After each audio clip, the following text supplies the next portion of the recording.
innovation avec Anissé Mbida. Bonjour Anissé.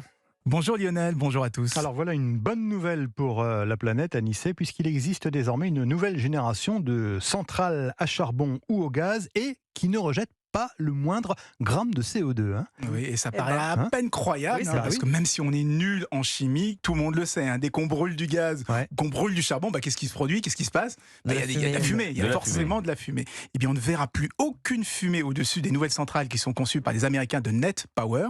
Leurs centrales n'auront d'ailleurs aucune cheminée, tout simplement parce que toute la fumée, tout le CO2 qui normalement se dégage, va être capté et réutilisé dans un processus interne pour produire de l'électricité.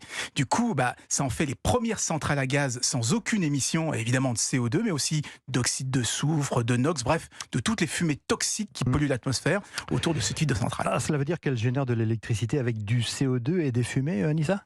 Alors pas uniquement, mais les fumées et le CO2 sont utilisés comme un ingrédient crucial pour améliorer le rendement des turbines. Et en plus, ça marche. Une petite centrale de démonstration vient d'être mise en service près de Houston au Texas. Elle est déjà capable d'alimenter 5000 foyers.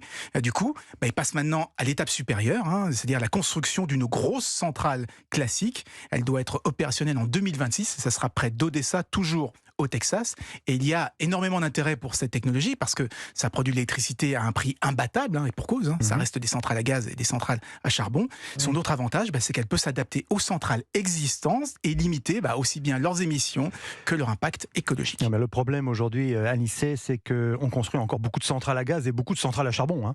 Et oui, en Chine notamment. Et le gaz et le charbon, ça reste de loin la première source d'énergie au monde. Encore une fois, parce que c'est pas cher. C'est pas cher du tout de faire des centrales à charbon. En France, par exemple, on n'a jamais consommé autant de gaz pour produire de l'électricité que depuis les défaillances des centrales nucléaires récemment.